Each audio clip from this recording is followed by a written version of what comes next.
आज हम प्रीपोजिशन में बिटवीन एंड अमोंग को समझेंगे।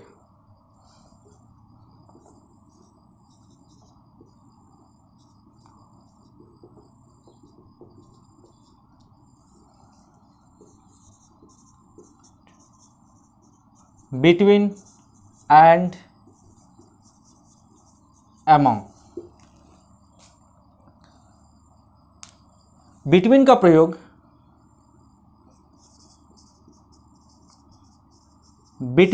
हम वहाँ करते हैं जहाँ पर दो वस्तुओं को दर्शाना हो, जैसे the money was divided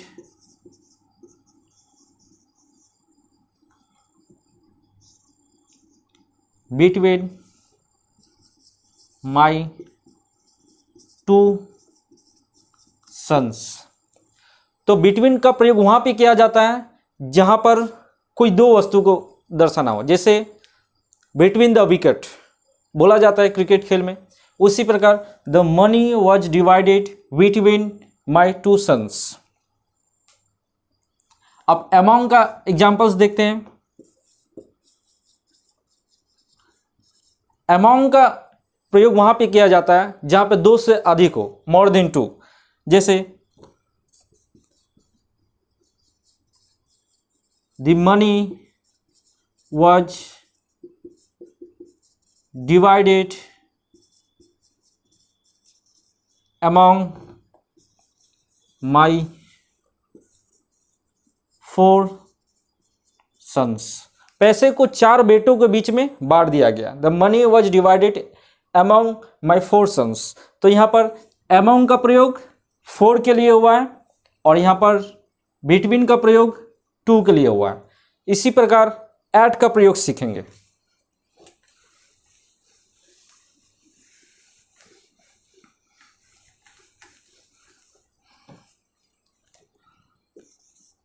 eight का प्रयोग इंग्लिश में प्रॉक्सिमिटी या समीप्य को दर्शाने के लिए किया जाता है, जैसे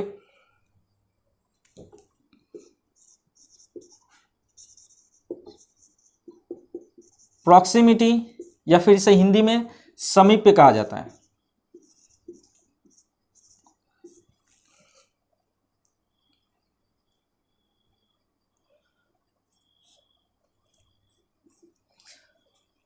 अब एट का प्रयोग हम विभिन्न प्रकार से करते हैं, जैसे एट का प्रयोग सबसे पहले हम लोग सीखेंगे। इसे हम टाइम को दर्शाने के लिए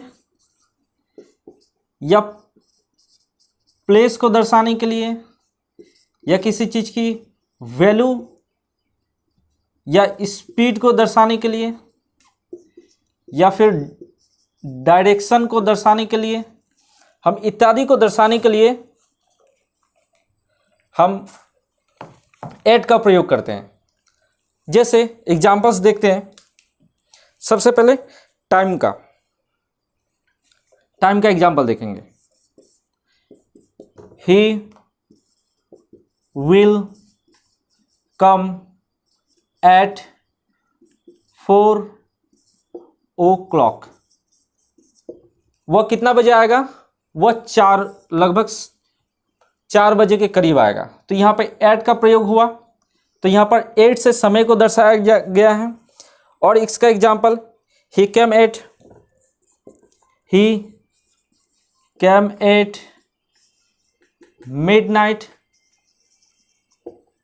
तो वह कब आएगा? वह मध्य रात्रि को आएगा।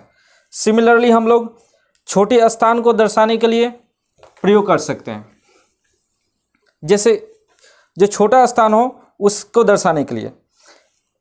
इसका example he lives eight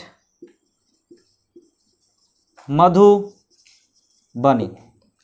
similarly हम लोग अगला एग्जाम्पल वैल्यू या स्पीड्स कर सकते हैं, जैसे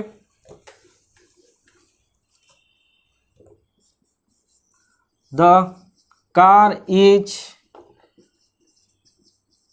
the car is running at 60 kilometre per hour. तो कार कितने स्पीड में चल रही है? 60 किलोमीटर पर आवर की स्पीड में चल रही है। तो इससे एट समझ में आया। सिमिलरली हम लोग डायरेक्शन के विषय में समझेंगे। She is looking at me, वो मेरे तरफ देख रही है। तो यहां पर एट से हम लोग डायरेक्शन के विषय में समझे। तो इस प्रकार हम लोग प्रीपोजिशन में अमॉन्ग एंड बिटवीन और एट का प्रयोग सीखें। Thank you.